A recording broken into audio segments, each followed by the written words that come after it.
500 titik serangan di Gaza dalam 24 jam.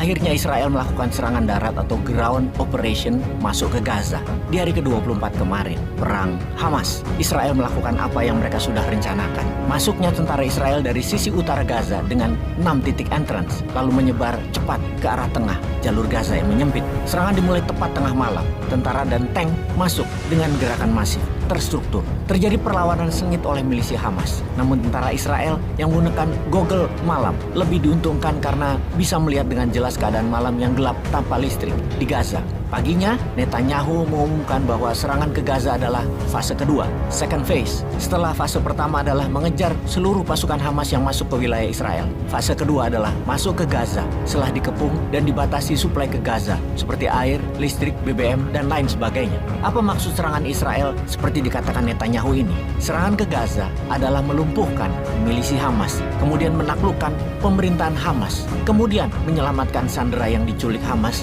yang telah lebih dari 200 orang Israel. Misi penyelamatan sandera menjadi topik utamanya agar terlihat humanis oleh mata dunia.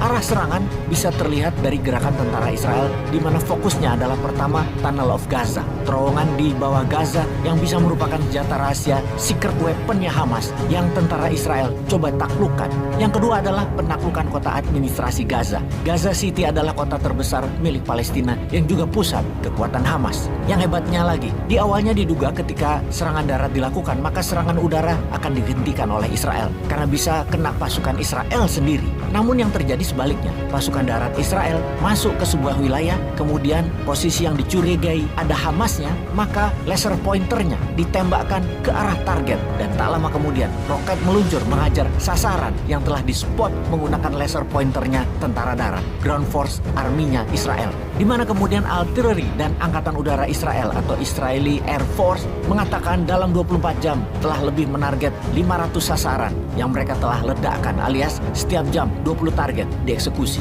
Yang sadisnya, beberapa target sangat kontroversial seperti sebuah kampus Al-Azhar University dihajar bom juga. Yang jadi masalah bagi dunia saat ini adalah informasi dari Gaza banyak terlambat karena internet dan komunikasi diputus sejak serangan darat oleh Israel. Kita hanya mendapatkan data dari Starlink-nya milik Elon Musk yang internetnya juga sering terputus-putus karena baterai di Gaza sudah tidak ada lagi yang bisa di-charge milik Palestina. Gaza juga 24 hari tanpa listrik, hanya genset beberapa yang bisa bertahan. Sangat menyedihkan keadaan di Gaza saat ini.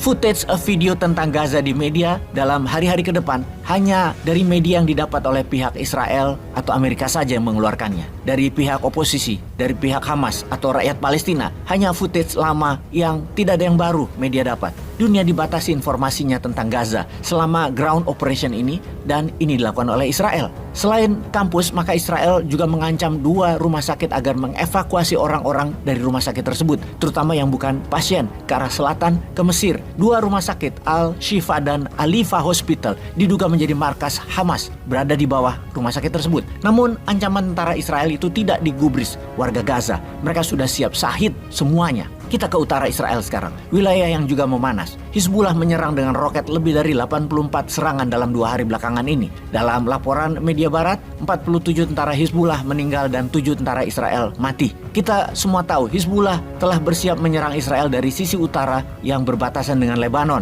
ketika tentara Israel masuk Gaza. Itulah red line, garis merah yang ditetapkan Hizbullah. Jika garis itu dilewati, maka Hizbullah akan serang Israel. Kita kembali ke Gaza. Apa strategi perang Israel masuk Gaza? Diawali dengan perkiraan adalah Gaza akan dihajar habis-habisan dengan full blown attack atau serangan perang besar. Namun ternyata serangan yang kemarin dilakukan oleh Israel bukan full blown invasion, namun ground war guerrilla. Artillery, alat berat tidak masuk ke Gaza, mirip serangan Hamas ke dalam Israel. Hanya ini ditambah tank baja aja. Bahkan Humvee, mobil pun tidak dipakai. Benar-benar kecepatan jalan manusia majunya. Pakai taktik urban war, perang kota, atau dalam strategi militer namanya limited intended warfare. Mengapa perlahan dan selected begini? Maka dugaan analis militer masuknya tentara dan tank Israel ke Gaza adalah hanya sneak peek atau mengintip kekuatan musuh sebelum serangan major invasion dilakukan. Kalau dengan sneak peek strategi saja sudah bisa pukul Hamas dan ambil sandera, maka full blown invasion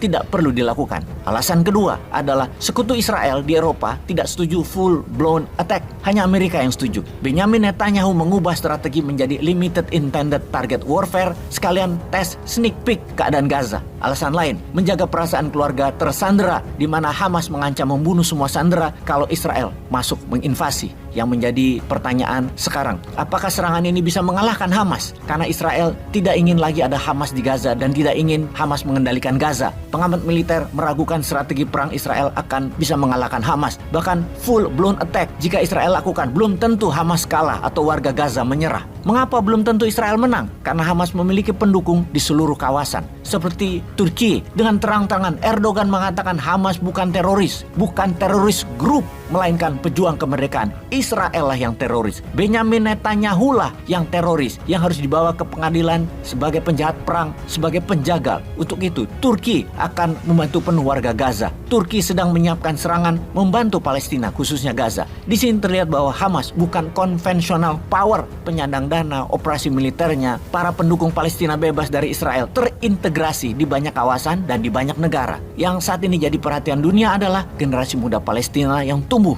dalam kekejaman perang. Mereka remaja dan anak muda yang militan siap mati untuk tanah airnya. Ada ratusan ribu mereka itu di Gaza. Sehubungan dengan hal itu semua, kapan Indonesia turun tangan aktif sebagai global player membantu mereka yang terzolimi? Jangan cuma menghimbau. PRT juga bisa kalau hanya menghimbau dan ngomong sama wartawan. Actionnya dong. Kerjanya mana?